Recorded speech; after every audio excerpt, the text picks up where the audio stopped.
There's something sharp about being forgotten by your own blood. Not in the tragic, Shakespearean way where betrayal comes with daggers and soliloquies, but in the cold, quiet sort of way where your name just isn't there. Not once. Not even in the footnotes. I found out I was cut out of my father's will on a Wednesday. The lawyer, a balding man with a silver tie and the patience of a hospice nurse, called me into his wood-paneled office like he was about to offer condolences. My brother sat beside him, legs crossed, grinning like the cat who ate the canary. It should have tipped me off. My name is Daniel. 37, analytical by trade, quiet by nature. I've never been the kind to make a scene, but that day I could have burned the whole building down with a look. The will was brief. Estate to Andrew. Properties to Andrew. Stocks, investments, offshore accounts to Andrew. I didn't even get the watch. The one Dad wore for 40 years. The one he said would be mine someday. Andrew got that too. Dad said he wanted to keep things simple, the lawyer mumbled, sliding the paperwork across the desk. I barely heard him.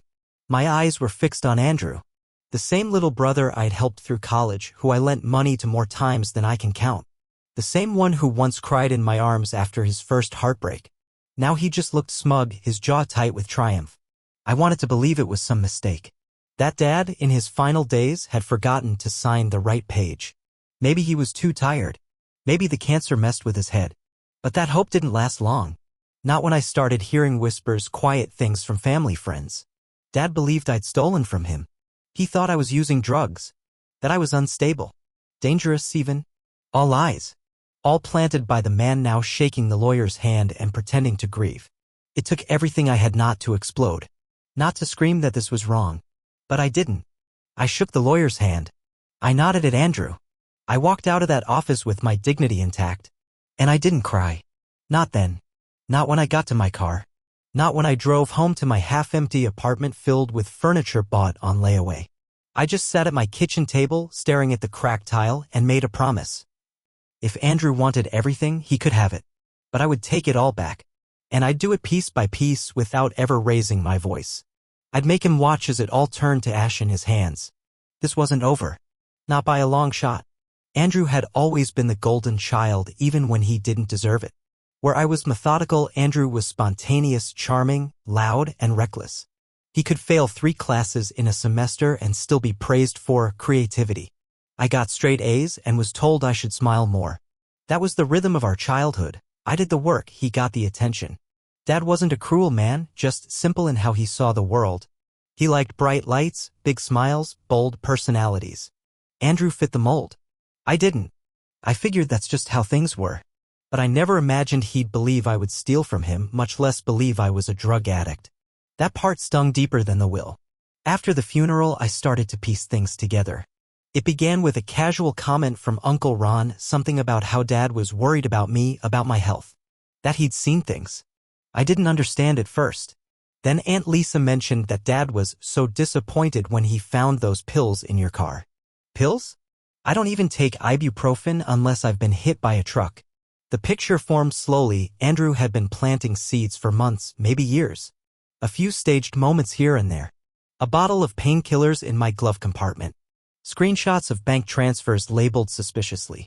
Even an old photo from a Halloween party where someone was smoking something. Andrew had sent that to Dad, claiming it was proof I was spiraling. And it worked. Dad believed him. I could imagine the talks they had, Andrew's voice thick with fake concern. I just want to help him, Dad. But you need to be safe. You need to protect yourself.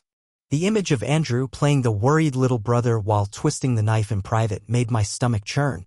But what hurt the most wasn't the lies. It was that Dad never asked me. Never confronted me.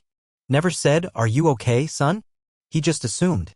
And when it came time to draw up his will, he handed my entire inheritance, everything he'd built over a lifetime, over to the snake who poisoned his mind. Andrew didn't just take my future. He took my father's trust and weaponized it. And for that he would pay. Not with fists. Not with some dramatic courtroom showdown. That would be too easy and too fast. No, I'd make it slow. Precise. I'd tear down everything Andrew built using the tools he taught me to master: numbers, networks, and patience. He'd never see it coming because to him I was the boring older brother. The safe one. The one you could dismiss. Good. That meant I could get close. And once I was close enough, I'd ruin him. I didn't sleep much after the will reading. Instead, I sat in my apartment night after night, thinking, planning. What began as pain slowly calcified into something sharper. Cold. Strategic. I wasn't just going to take revenge, I was going to dismantle Andrew's life like an architect working in reverse. But it was the humiliation that solidified it for me. Not just the inheritance, not just the lies, but the smirk. A week after the funeral, Andrew threw a small gathering at Dad's lake house. His lake house now. The one I'd helped renovate 5 summers ago when Dad couldn't afford contractors. I went not because I wanted to see him, but because I needed to watch. To understand the lay of the land. That's what people forget about revenge. It's not emotion. It's research. Andrew had done well for himself on the surface. Startup founder, CEO of some tech-like consulting firm that seemed just vague enough to avoid hard questions.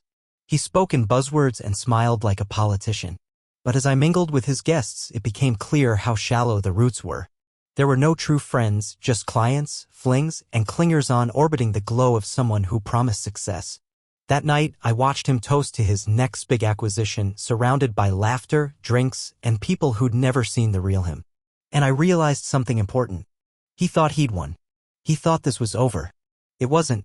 Back at home, I took out my old laptop. I hadn't used it in years. It was slow, dusty, but full of tools from my consulting days. Tools Andrew didn't know I still had. I started by researching his company. Thrive Innovation's flashy name, no real product. A platform that claimed to help optimize human performance through AI-assisted time management. Meaningless jargon. But what mattered were the cracks. The company was privately held. Small team. Minimal oversight. And Andrew, being the narcissist he was, liked to move fast and skip details. He didn't realize those skipped details were about to bite him. I compiled a file. Names of clients. Public financial statements. Newsletters. Code snippets I could find from ex-devs on GitHub. The more I pulled, the clearer it became Thrive wasn't profitable. It was leveraged, bleeding cash, and skating by on aggressive marketing and charm. He'd built an empire on sand. And I was going to bring the tide. The first step? Alert the watchdogs. Quietly. Anonymously. No drama. No fingerprints. I logged into an old burner account and drafted the email. To IRS Whistleblower Division. Subject, Suspicious Financial Activity, Thrive Innovations.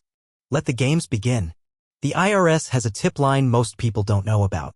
It's buried deep in their website, the kind of page you'd only find if you were either very curious or very angry. I was both. I didn't make the mistake of rushing it. A sloppy tip gets buried. What I needed was something credible, something irresistible. I studied real whistleblower cases. I learned their language. I didn't accuse Andrew directly, I framed it like an insider, someone concerned but cautious. I wrote about potential misclassification of independent contractors, inflated R&D expenditures, and discrepancies in reported gross revenue versus investor statements. I attached a forged spreadsheet, anonymized, of course, that showed fabricated income growth over a 3-quarter span. It looked just real enough. Because if there's one thing I know, it's how to speak the dialect of data. I submitted it at 2:13 a.m. on a Tuesday. Then I wiped the trail, VPN reroutes, burner email purged, metadata scrubbed. The beautiful part about the IRS is their silence. You never know if they've taken the bait. They don't confirm or deny investigations. But I didn't need confirmation. I just needed Andrew to sweat. And I made sure he did. 2 weeks later, I began phase 2 of step 1, agitation. I sent him a fake legal notice, carefully crafted to look like it came from the IRS. It didn't claim any wrongdoing, just an inquiry into corporate accounting structures. That's all it took. Andrew hated not being in control. The next day, I saw him post a cryptic tweet about haters trying to tear down real innovation. Then he deleted it. Progress. I ramped it up. Sent another anonymous letter to a local business journal hinting at pending financial audits involving Thrive. It was published in a short blurb under corporate rumors. Small. Almost invisible. But Andrew noticed. His LinkedIn went silent for 3 days. I monitored every reaction like a scientist tracking an experiment. He tried to shake it off at first, posting motivational quotes, tagging some wellness coach he probably paid to tell him he was special. But behind closed doors?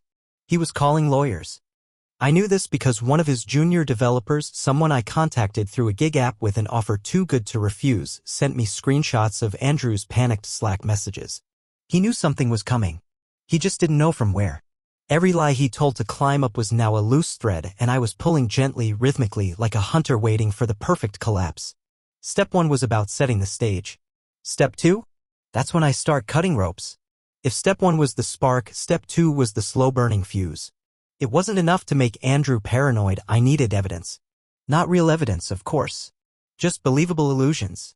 And if there's one thing liars do poorly, it's defending themselves from lies. I knew Andrew's habits. He loved shortcuts. He reused passwords, believed in encrypted drives but never tested them, and shared files with sloppy access controls. It didn't take much to social engineer my way in. I created a fake email, consultadmin@thrivepartners.co, and posed as an outsourced bookkeeper the company might have hired last quarter. Using LinkedIn, I identified an overworked junior accountant in their org. I sent a benign message, just checking if the new financial breakdown doc should replace V.14 or V.15. Thanks. She didn't even question it. She granted me edit access to their shared drive. Just like that, I was inside. The documents weren't juicy, mostly dry balance sheets and vendor invoices, but that wasn't the point. I needed a credible container for fake poison. So I did what any good saboteur would do. I planted breadcrumbs. I edited old spreadsheets and slipped in exaggerated R&D spending, flagged transactions labeled crypto procurement consulting, and created shell payments to an LLC I also invented, Haverford and Lane. It sounded real. Boring. Something auditors would love to dissect. Then I saved the document as final_tax_year report_internal_use. Not flashy, just official enough to look buried. But I wasn't finished. I spoofed an internal Slack account and scheduled a single message to go out from a dormant user, one whose password I'd already brute-forced. The message would auto-send next Tuesday at 9:13 a.m. Noticed the new ledger entries, someone finally hiding those sketchy payouts? Bold move LOL. Short. Casual. Devastating. While that bomb waited to drop, I created another problem, a whistleblower email to one of their top clients alleging financial irregularities and pending investigations. I didn't claim to be a government official, too risky. Just a concerned former employee. I knew from my previous research that this client, Echelon Ventures, was already looking for reasons to scale back. I gave them one. And then I waited. The first signs of collapse are always subtle. Slack silence. Calendar meetings rescheduled. A slightly defensive press release about operational reviews no one had asked for. But then came the real storm. On Thursday, Thrive's site went offline for 2 hours. A DNS misconfiguration, allegedly. More likely? Panic. An internal audit was underway and they were chasing ghosts I'd invented. Andrew, I imagined, was spinning in his expensive chair, barking at staff, wondering where the hell the leak was. And the best part? There was no leak. Only a mirror. Held by someone who'd once been invisible. Step 3 would bring that mirror to the rest of his world. By now, Andrew was fraying at the edges. The cracks were forming beneath the surface and I could almost hear them splintering. But this part, Step 3, was personal. It was time to bring in the people. Friends. Family. The kind of people who'd smile at him at brunch and whisper doubts behind closed doors. I wanted them to question what they thought they knew about Andrew. I wanted him to feel alone. It began with subtle manipulation.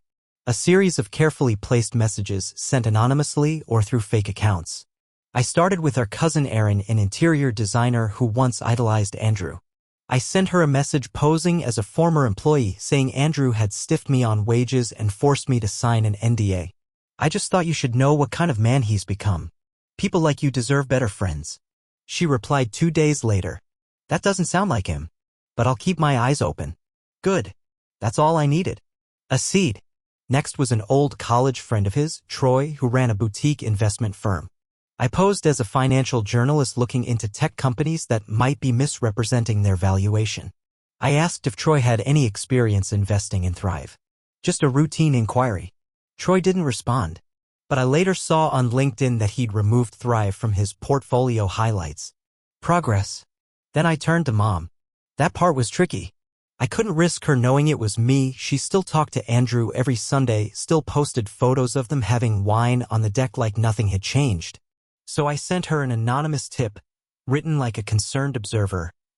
Your son might be involved in some legal trouble soon.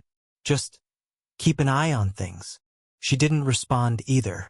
But 3 days later, she posted a vague Facebook status. Sometimes people disappoint you in ways you never expected. The web was tightening. But I didn't stop there. I went deeper, using a spoofed text from a number close to Andrew's to message his girlfriend, Jessica. Something simple. We need to talk. I didn't mean for you to find out this way. Then, 15 minutes later, I messaged her again from a different number.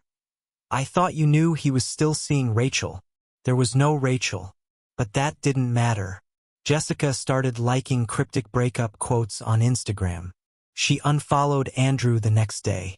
By the weekend, her relationship status disappeared. And Andrew stopped posting altogether. I dismantled the outer ring.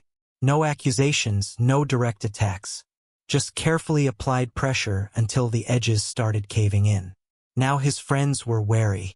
His family was watchful. His girlfriend was gone. And he still had no idea who was holding the knife. Next up, the hammer falls. Let the IRS make the first real move. The raid didn't come with sirens or flashing lights.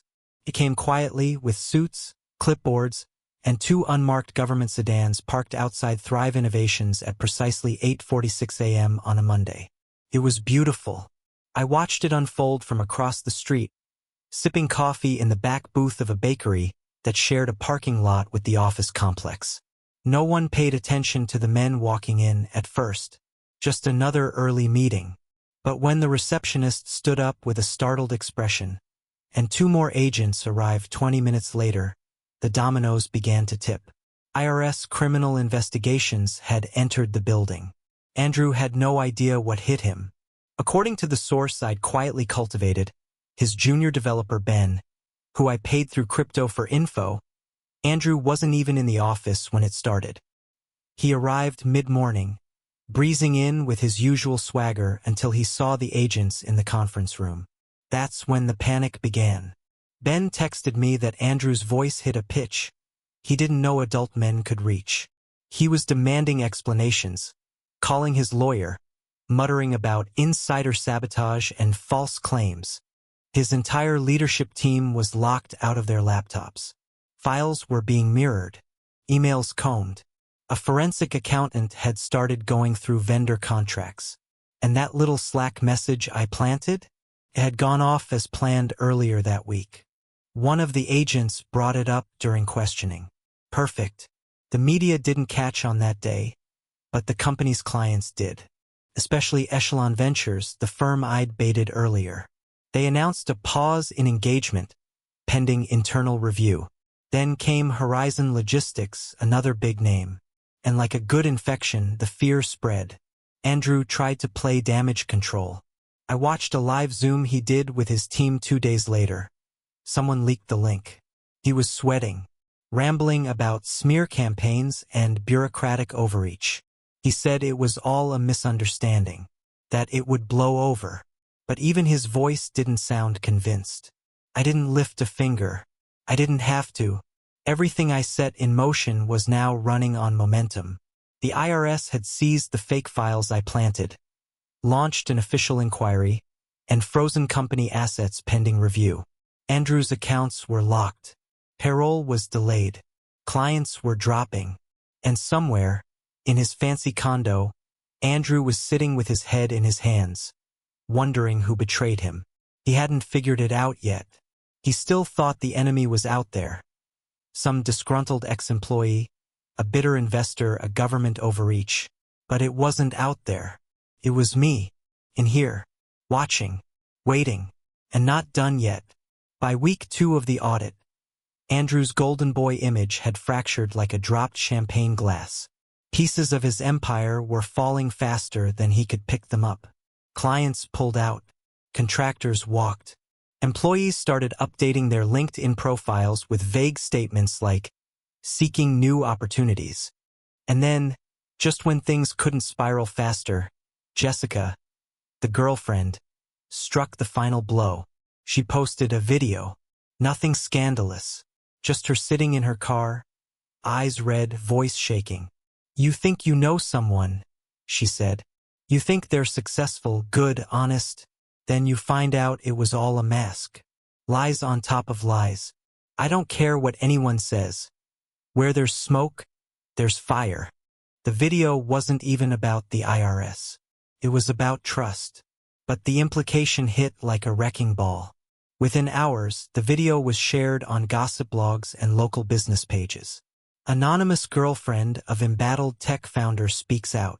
Jessica never named him. She didn't have to. Everyone knew. Andrew tried to go on damage control. He called into a podcast he used to sponsor, gave a bizarre 10-minute monologue about targeted character assassination and jealous competitors. He sounded unhinged. Desperate. His followers turned on him next. The once loyal swarm that praised his every tweet now mocked him with memes and out-of-context clips. One particularly cruel edit overlaid his most pretentious motivational speech with Jessica's crying video. It went viral. Behind the scenes, it got worse. I'd arranged for an anonymous tip to be sent to one of his angel investors, suggesting Andrew had used their seed money to fund personal real estate ventures. It was false, of course, but believable enough to trigger a private investigation. Thrive's board, what little of it there was, held an emergency meeting.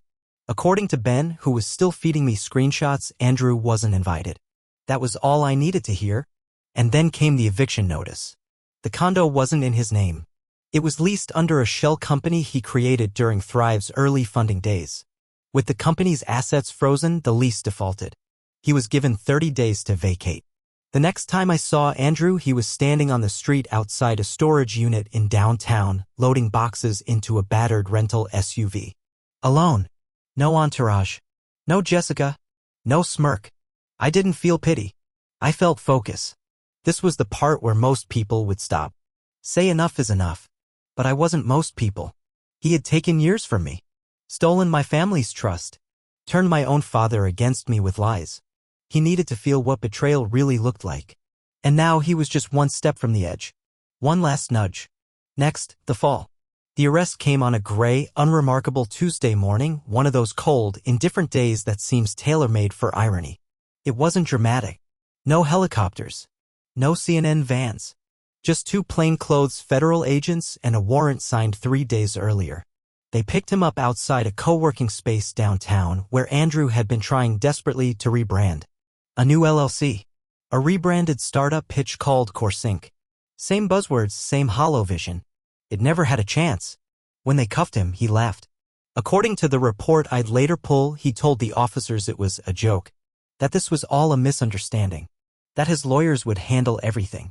That some loser with a grudge had obviously fabricated everything. He was half right. He was out on bail the next day. But the damage was done. The local business journal ran the headline, "Tech star Andrew Wynn arrested for fraud, tax evasion, and falsified accounting." It spread like wildfire. Every investor, client, and fair-weather friend who hadn't already jumped ship did so now. The cherry on top? One of the payouts I'd fabricated, cleverly labeled as consulting fees in a forged ledger, was linked to a closed account belonging to a non-existent charity. When federal investigators couldn't trace the funds, they assumed embezzlement. Andrew's lawyer called it a bookkeeping mistake. The judge called it probable cause. I watched the press conference online, sitting in my apartment with a whiskey in hand. The DA's voice was clipped, professional. "We are pursuing charges relating to intentional misrepresentation of income, fraudulent disbursement of funds, and obstruction of a federal audit." Andrew sat behind her, looking nothing like the man who once grinned across a law office while my father's will was red. His hair was longer now, messy. His suit wrinkled. His face pale. He looked smaller. Real. The trial would take months, maybe years. But that didn't matter to me. He'd already lost. His name tarnished. His freedom uncertain. His empire ash. I never had to raise my voice. Never had to threaten. I just turned his own weapons against him: charisma, data, public image, and carved the truth from the myth he built. And nobody suspected me. Not even once. Mom still called me weekly, now with sadness in her voice. "I don't understand what happened," she said. "He had everything. He just lost it." I told her the same thing every time: "People don't change, Mom. They just get seen." She still didn't know the truth. And neither did Andrew. He'd spend years wondering who pulled the trigger. Which employee turned?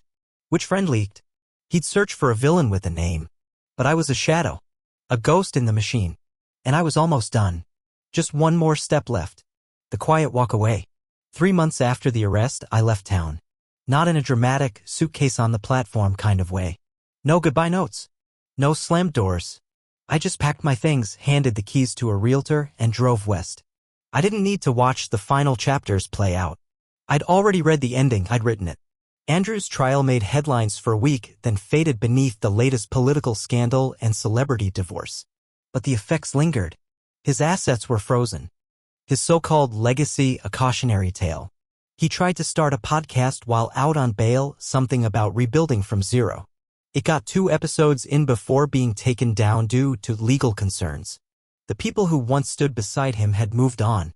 Some deleted old posts. Others spun stories about how they always had doubts. Jessica started dating a minor actor from a Netflix show. Good for her. And me? I moved into a quiet neighborhood in Oregon. Bought a small craftsman home with a yard and a lemon tree. Started freelancing again, finance consulting, the kind of work where you're paid to solve puzzles and stay invisible. I liked it that way. Sometimes I still think about my father. About the man who never asked me if I was okay. I don't know what I would have said if he had. Maybe nothing. Maybe everything. But I do know this, if he could have seen what Andrew really was, maybe things would have been different. Then again, maybe not. Some people want to believe lies because it's easier than confronting the truth. And Andrew was always good at feeding those lies until someone turned them into nooses. I visited Dad's grave once more before I left. Brought flowers. Said nothing. Just stood there, hands in my pockets, looking at the name on the stone. The man who raised me. Trusted the wrong son. Left nothing but memories and an empty watch case. I didn't hate him. Not anymore. Hatred requires energy, and I had spent enough of that already. What I did for balance. Not vengeance. Not bitterness. Justice. I gave Andrew exactly what he gave me. Silence. I never signed my name to anything. Never took credit. That would have defeated the point. I didn't need Andrew to know it was me. I needed him to know he wasn't untouchable. That someone watched. Listened. Learned. And when the time came, struck back harder than he ever expected. That was the inheritance I claimed. Not property. Not stocks. Power. Control. Peace. And in the end, I walked away with everything he tried to steal from me. And more. Thanks for watching. If you want more stories like this, hit subscribe and drop a comment below. I'd love to hear what you want to see next. See you in the next one.